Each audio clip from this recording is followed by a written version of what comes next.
know Councilman Topper has a question. I'm gonna let him get to that question in a second, but I just want to say my piece to you is that that money that we collect on fines goes back into helping us pay to forward our police department.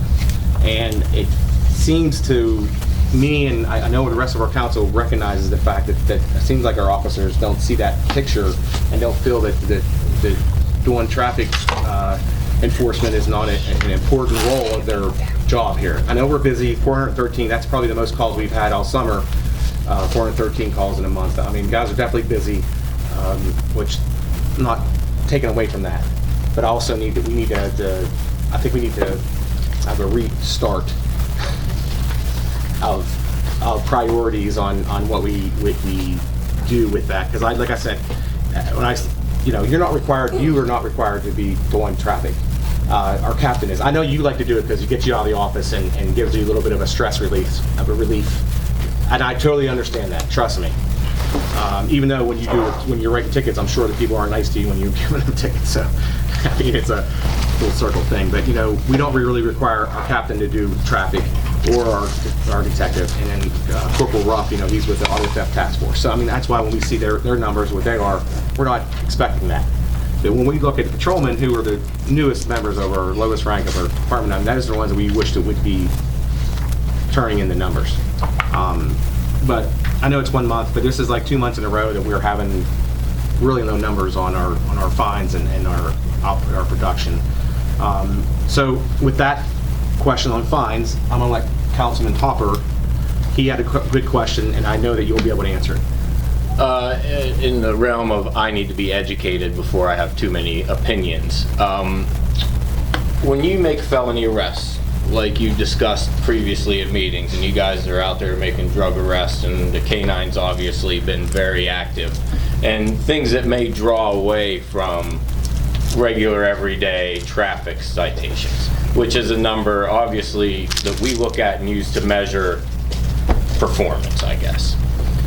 If you get busy and bombarded with felony arrest, how does that number, is there a number, is there a measuring stick that we have to say, they've been busy with this over here, we just don't get that money immediately? What's the process when somebody is fined through the courts, which may take year and a half later, and then they pay that fine? Where's the trickle down? How does that make it to us? And is there a way we can see that number as well? I think there are a number of different factors that are contributing to this. First of all, our serious crime, we're having more of it. And it's because of this drug thing, this drug epidemic. And when that happens, not only the arresting officer is very busy doing that, but other officers are assisting him. Now, it's not an excuse as far as I see as certain guy not writing traffic citations. However, it does draw from the officers going out there and hitting the streets writing citations. It does. Because they're busy with reports, court, transporting prisoners, and if you would see the paper system these days, it seems like every year we have a different form to fill out on top of the forms we already have. Okay. The paper part of this job is ridiculous. It's very, very time consuming and a draw on manpower. And I will say, like for an example, not to interrupt you, the day the car was stolen from Southside Grocer, I woke up to a knock on the door that morning from one of the officers, and he knew I had cameras and wanted to, I mean, I'm 3 blocks away, and he was going house to house down Pittsburgh Street, just trying to find cameras, anybody who might have anything, and doing police work. Well, I'll give you an example of that. Last month we had all these shootings.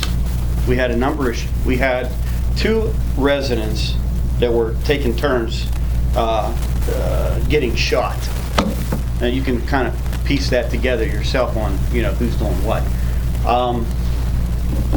So that takes a whole shift of guys, say daylight and afternoon, walking around, beating on doors, looking for people with cameras and interviewing people. That takes us away from what going out and write citations. If we have a number of incidents like that in a row, like last month, we got guys out doing legwork, like you're seeing, you knocking on doors. That's just another example of taken away. When you want to talk about fine money, I just got a letter, I should have brought it with me. It was a letter from the judges at the courthouse to the magistrates throughout the county, giving them a directive if they can't collect the fines and they can't find these people, or the people don't have money, they're supposed to wipe and clean.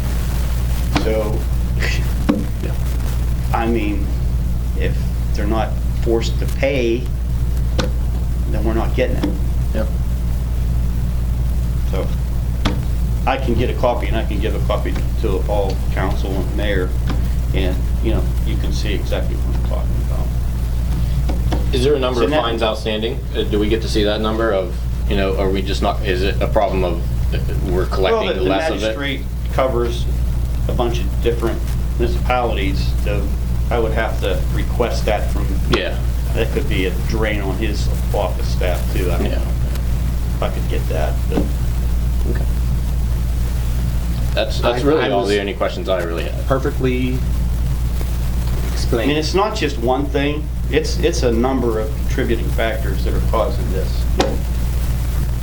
Yeah, I mean, there's a couple of guys that could go out and do a little more writing, but I have a whole handful of guys that go out and hit it all the time. So, yeah.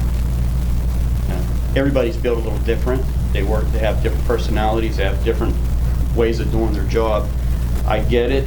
If it's in the job description, that's part of it. Traffic's part of it. Everybody should do their share. I agree 100%. And it's hard sometimes for me to keep pounding and pounding and pounding at certain people. I do what I can. Well, just segue into that is that the chief and our captain have been working extremely hard on, which we're going to pass tonight, our new policies and procedures for the police department. Updated last was 2005? 2002. So it's been 17 years since we updated our policies, so it was a time-consuming thing, and I would thank you, Chief, and Captain Huss, and of course our solicitor had to go through and approve everything and make sure everything was, we were going to be able to legally do what we were going to do in it. So that'll be helpful for us moving forward with the department on everything that deals with our officers. Yeah, So there were I just- some ancient things in there that needed to be extracted, and a lot of new things. As an example, that would be social media that we didn't have back then, you know, rules and procedures. You guys using social media, certain things they can't put out there.